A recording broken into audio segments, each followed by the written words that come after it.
Happy Saturday, folks. Nate here at Dyno Works, and one of the bikes I'm tuning today is this WR250 that we just finished up for a customer, and it is a great example of something I want to talk about here for a minute. Now, this WR came in completely bone stock. We went ahead and did a ton of stuff to it, but from a tuning standpoint, the important part is the Yoshimir exhaust that we installed, because the stock exhaust has a X-up valve, which means it's got a little flapper in the exhaust system from the factory, essentially for noise emissions.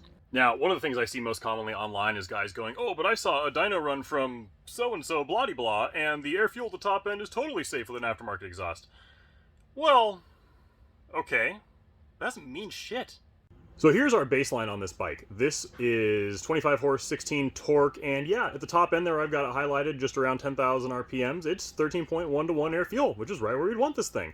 And it's a little bit lean down low, but you're not going to hurt anything necessarily at 14.0. It's just not optimal for performance. So knowing that, and seeing that dyno graph, you would instantly go, well, why wouldn't I want to get the bike tuned if it's still, a little bit lean but safe on the bottom end and it's right where it should be at the top? Well, it's because the wide open throttle dyno graph doesn't tell you hardly any of the whole story.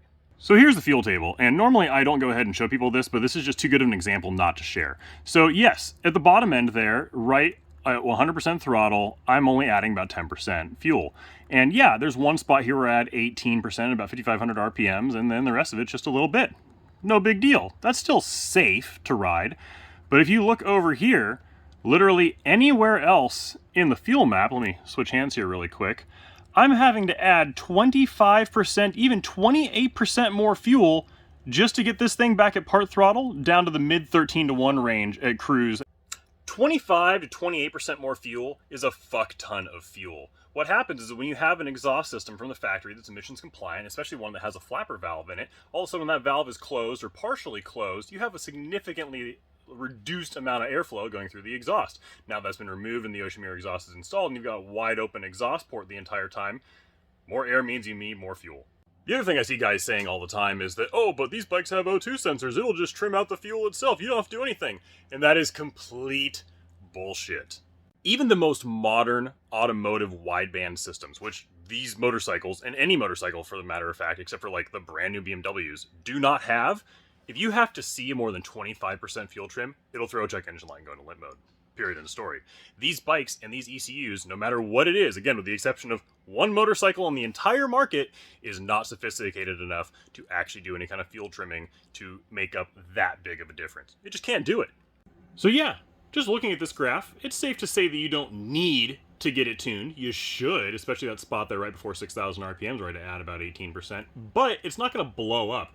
However, the bike ran like crap at light throttle and at part throttle from, gosh, maybe idle to 6,000 RPMs everywhere until it was tuned. So now the bike is tuned, it rides much smoother, the throttle input is much softer, it's not bucking and chucking and popping and banging.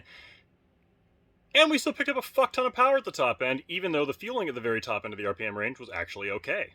That right there is our final run on this bike. We are at just under 29 horsepower and 17 foot-pounds of torque, and you can see the air feels perfectly flattened out, but there's more power literally everywhere. And if I go ahead and highlight the cursor here at the very top end, we've picked up 5.5 horsepower.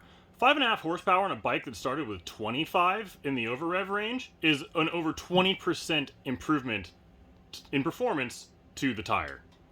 But the fueling there was okay, it was safe. Well, yeah, it's safe. That doesn't mean the ignition timing isn't massively restricted either, guys. The ignition timing is where all the power at the top end came from on this bike.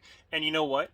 The little bit of timing that we had to add, I'm not going to tell you how much, because, well, you can pay to get your bike tuned. But the timing that we did have to add is still completely safe to run on 87 octane. So on 87 octane, just dog shit pump gas, this thing picked up more than 20% at the top end to the tire.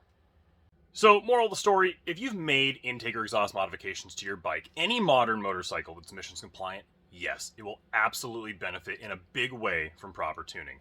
Be careful what you see out there with guys sharing wide open throttle graphs going, oh, well, it's not that far off.